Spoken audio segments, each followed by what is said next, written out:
En este nuevo relato de brujería, descubriremos cómo la maldad y los malos tratos pueden surgir de aquellos que menos lo esperamos. La brujería acechante y sutil entrelaza la dinámica familiar, haciendo que la persona afectada no se dé cuenta. Te invito a suscribirte si escuchas mis historias regularmente. Eso me ayuda a seguir trayéndote relatos originales y así, juntos vivamos con el miedo.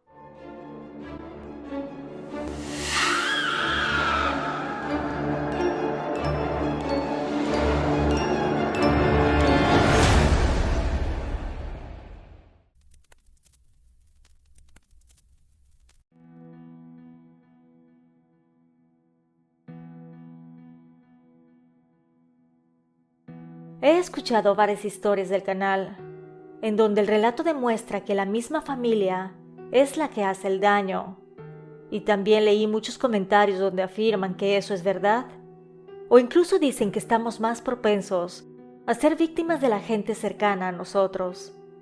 Así que hoy me animé a compartir mi experiencia de vida. Eso que afirman es verdad, y yo soy testigo de que la brujería existe, y la misma familia es quien la coloca. Mi nombre es Isabel y esta es mi historia. Soy originaria de un pueblo del estado de Oaxaca, un lugar lleno de cultura y tradiciones arraigadas. Mi familia no era tan numerosa, solo éramos mi madre, mi hermano mayor, mi hermana y yo la más pequeña. Somos hijos de diferentes padres. Desgraciadamente mi mamá no fue muy buena escogiendo pareja. Acá no voy a ahondar en el tema porque ella ya no está con nosotros, y se me hace injusto hablar de una persona que no puede defenderse. Solo te puedo decir que al ser hijos de diferentes padres, también éramos muy diferentes entre nosotros. Mi hermano mayor era un muchacho muy trabajador, intrépido y valiente. Era todo un rompecorazones con las chicas del pueblo, y no era para menos porque era muy atractivo. Mi hermana la del medio, ella era buena para los estudios y le gustaba el dinero. Siempre se les ingeniaba para tener dinero en su bolsa. A veces haciendo limpieza en los jardines de los vecinos, o incluso costurando cosas sencillas a las personas. Y yo, quien soy la más pequeña, solo me dedicaba a estudiar y ayudar a mi madre en los quehaceres domésticos de nuestra casa. El tiempo transcurrió y cuando yo cumplí 12 años, mi madre empezó a tener dolores muy fuertes en el vientre. Decía que con nada se aminoraban y mucho menos se le quitaban. Así que fue a ver a la curandera del pueblo. Ella le dijo que tenía una enfermedad muy fuerte y que ésta sobrepasaba sus habilidades para curar con hierbas, que debería ir a la clínica que teníamos ahí. Mi madre siguió sus consejos y el médico cuando la revisó le pidió ciertos análisis. Después de varios días llegaron los resultados. Estos eran devastadores. El doctor le dijo a mi madre que tenía cáncer de páncreas, que era mortal y no tenía cura, que debería de poner en orden sus asuntos y que estuviera en casa, porque en la clínica no tenían lo suficiente para la atención 24 horas al día, que solo podría recetarle medicinas para el dolor, y lo mejor era que estuviera rodeada de su familia y amigos. La noticia del diagnóstico de cáncer de páncreas de mi madre sacudió los cimientos de nuestra familia. Los dolores que antes parecían inexplicables, ahora tenían un nombre, uno que traía consigo un peso abrumador de incertidumbre y desesperación. Mi madre, valiente como siempre, enfrentó la realidad con entereza. Aceptó las palabras del doctor con resignación y se preparó para el difícil camino que tenía por delante. Para nosotros, sus hijos, la noticia fue un golpe muy difícil. Mi hermano mayor, el cual en aquel entonces tenía 25 años de edad, se había mudado a los Estados Unidos para trabajar. Así que era muy complicado para él venir a apoyarnos. Mi hermana Estela, de 20 años, estaba embarazada, ya que se había casado un año antes. Y yo, una niña de todavía 12 años, ¿qué más podría hacer? Así que realmente me era muy, pero muy difícil aceptar que me convertiría en huérfana. Me aferré a la esperanza de que algún milagro pudiera cambiar el sombrío pronóstico.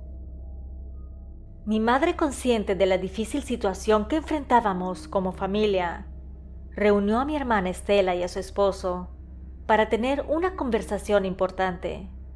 El ambiente estaba cargado de emotividad y tensión, pero mi madre abordó el tema con serenidad y determinación. Nos sentamos juntos en la pequeña sala de nuestra casa, mientras mi madre compartía sus deseos y preocupaciones con nosotros. Con sus palabras llenas de amor y sabiduría, nos hizo entender la gravedad de su enfermedad y la incertidumbre que rodeaba a mi futuro. Fue entonces cuando mi madre le pidió a mi hermana y a su esposo que, cuando ella faltara, se encargaran de cuidar de mí y se aseguraran que yo continuara con mi educación. Era un pedido difícil de aceptar, pero mi madre sabía que era necesario para mi bienestar y futuro. Mi hermana Estela prometió cumplir el último deseo de nuestra madre.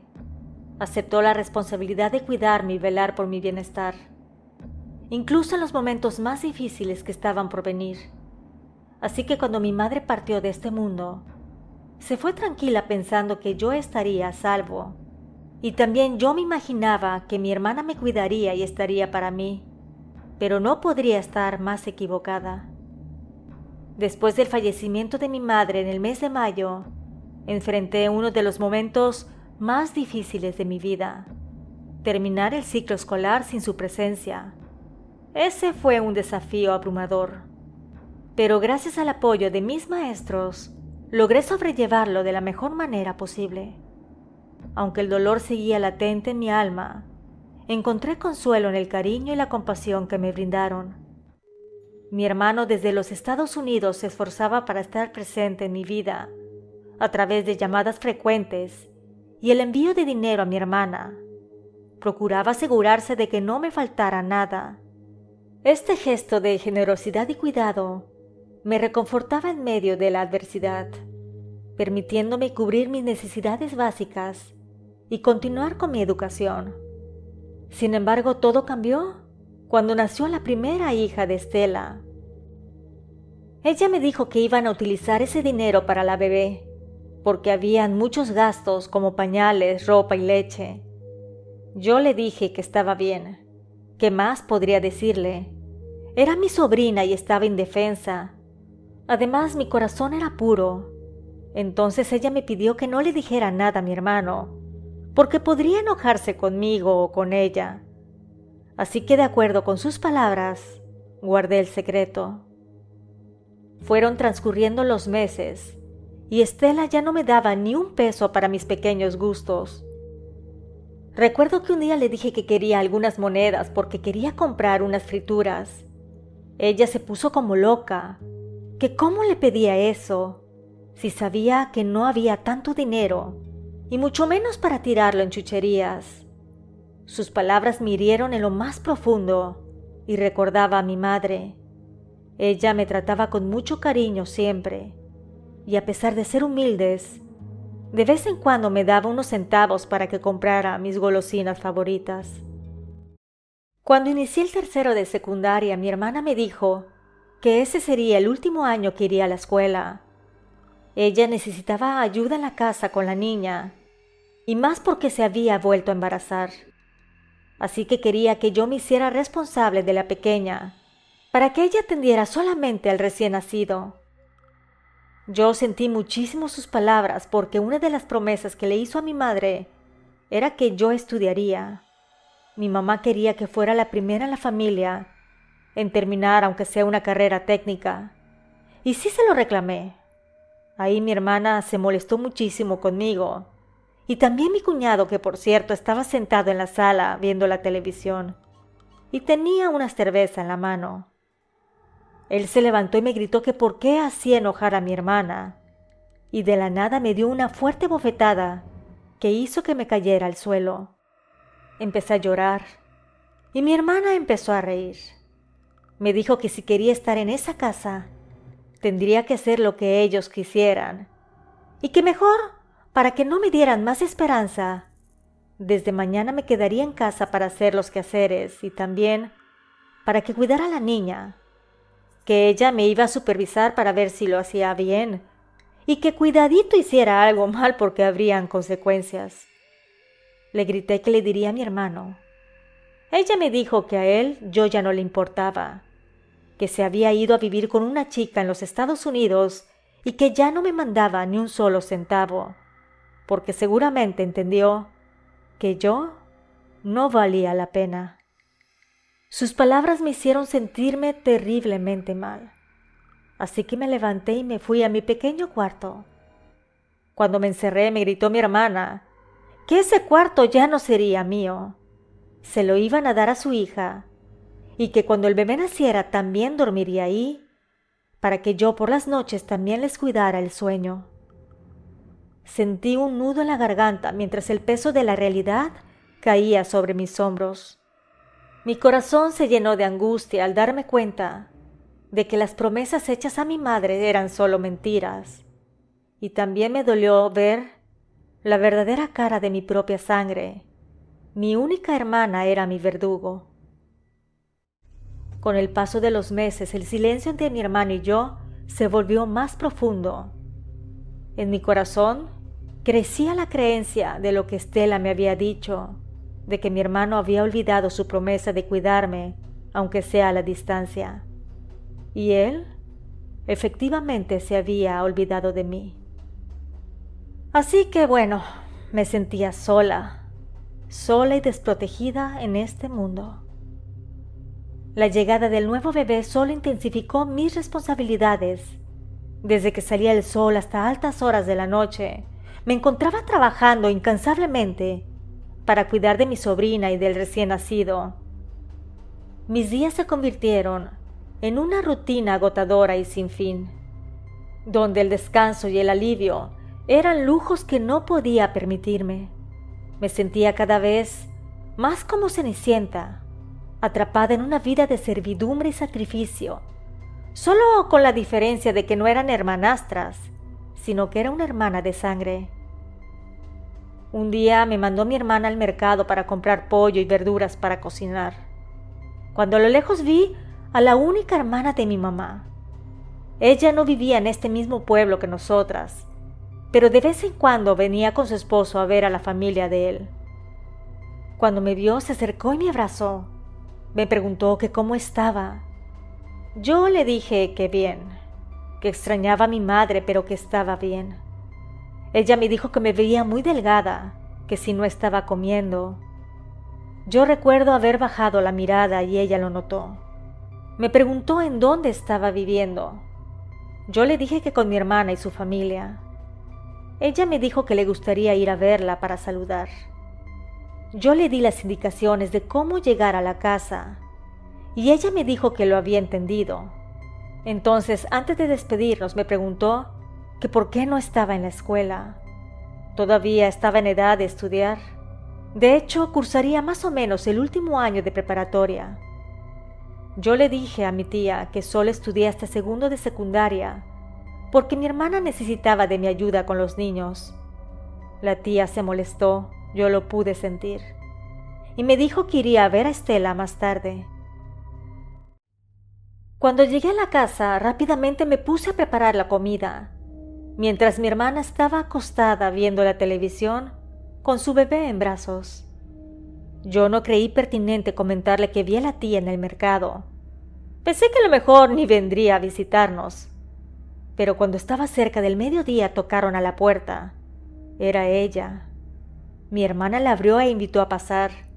Estuvieron platicando y escuchaba cómo le decía a mi hermana que yo era un problema, que no quería ir a la escuela y que por eso decidieron que no regresaría a la secundaria, que servía mejor para cuidar a sus hijos porque ella trabajaba todo el día. Claro que eso que estaba diciendo eran mentiras. Mi hermana, desde que se casó con su esposo alcohólico, dejó de tener esas ganas de trabajar y salir adelante. En ese momento mi hermana me llamó. Me dijo que me llevara al bebé para que le cambiara el pañal. Yo volteé a ver a la tía con ojos de que eso no es verdad. Ella no dijo nada, solo platicaron un rato más y se fue de la casa. Inmediatamente mi hermana se acercó a mí y me jaloneó el cabello. Me dijo que cómo era posible que yo haya dicho tantas mentiras, que era una mala persona y que eso haría que yo viviera con ellos siempre, porque solo servía para atenderlos. Salí de esa casa corriendo, sentí que era una esclava. Le rogué a Dios por su ayuda y creo que me escuchó, porque cuando me senté en una banca del parque, la tía se me acercó y me dijo que me fuera a vivir con ella, que podrían darme una buena educación y que sería más feliz viviendo en su casa, a pesar de estar en otra ciudad. Yo le dije que sí, que me iría con ella. Entonces, le mostré mis manos llenos de callos y cortadas. Le dije que trabajaba día y noche, no solo cuidando a los niños, sino también haciendo trabajos físicos. Como no teníamos estufa, salía de la casa apenas el sol brillaba para recoger maderas en los alrededores, y después las tenía que cortar con un machete. La tía me acompañó a casa de mi hermana, y ahí en la puerta le dijo que yo me iría con ella, que lo que estaban haciendo va en contra de los deseos de mi madre, y que también el trato que me daban era inhumano. Mi hermana dijo que no podía irme, que quién iba a cuidar a sus hijos mientras ella no estaba en casa. Ahí se me ocurrió decir que ella no trabajaba y que estaba en casa todo el día, cuando de repente, con mucha furia, se me acercó para darme un puñetazo en el rostro, pero mi tía la empujó. Dijo que era una mujer violenta y que mejor ella se haría cargo de mí. Mi hermana Estela dijo que no iba a sacar nada de su casa, que todo eso ella me lo compró y que era la dueña. Mi tía dijo que no importaba, que me comprarían ropa y calzado, y haría hasta lo imposible para que yo tuviera una vida mejor. Cuando llegamos a la casa de mi tío al verme me abrazó y me dijo que de ahora en adelante esta también era mi casa, y que si bien crecieron a 4 hijos, una más no sería problema.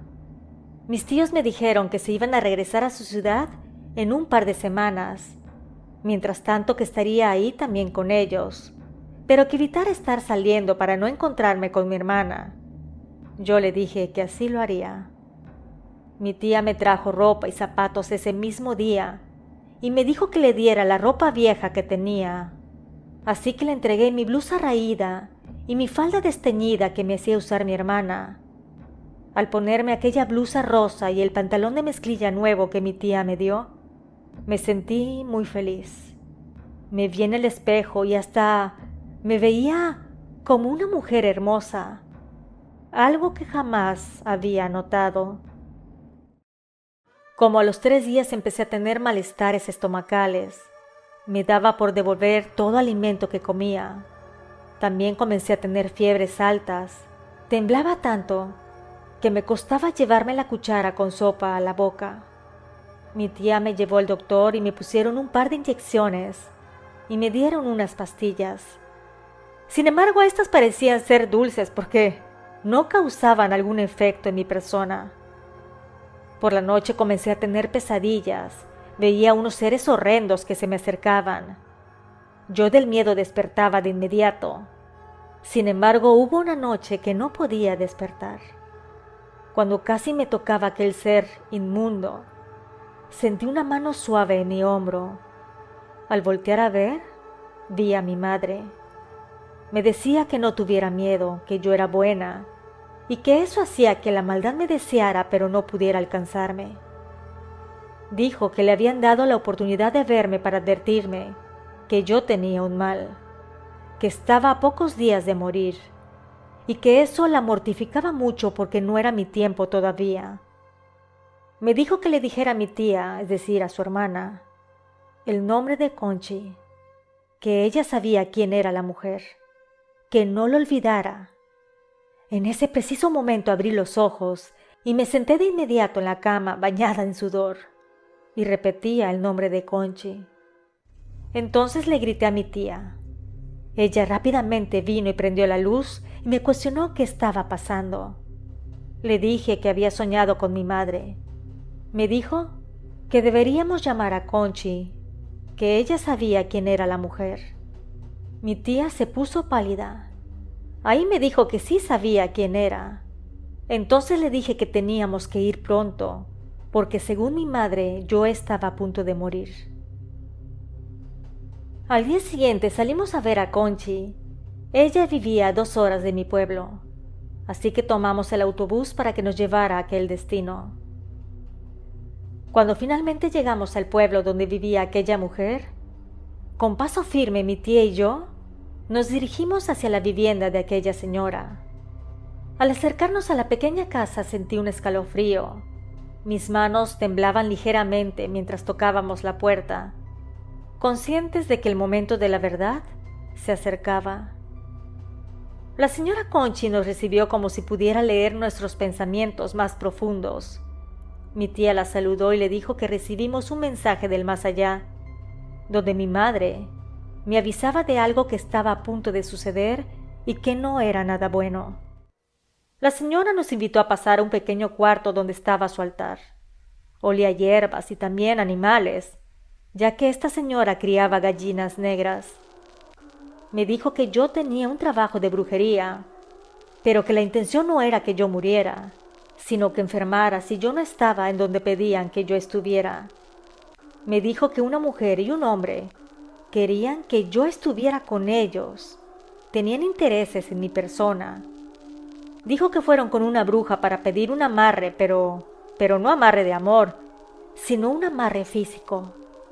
Querían que yo estuviera ciega y sorda a los demás, que desde hacía mucho tiempo yo estaba trabajada para que no me diera cuenta de las cosas, que me ocultaban detalles importantes para mi vida.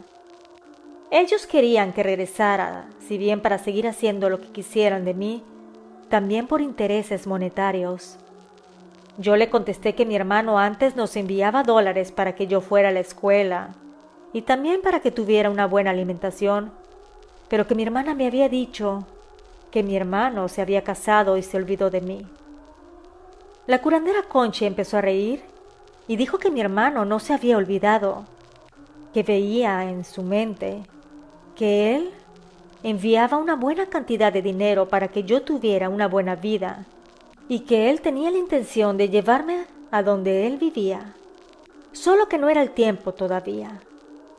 Mi tía le preguntó a la señora si podía quitarme el daño que tenía porque yo era una persona muy traumada, temerosa y hasta cierto punto con depresión. Realmente yo no sabía a lo que se refería la tía. Sin embargo, con el tiempo me di cuenta de que cuando estaba con mi hermana parecía que no tenía alma, parecía que no sentía absolutamente nada. Era como un robot que trabajaba sin parar.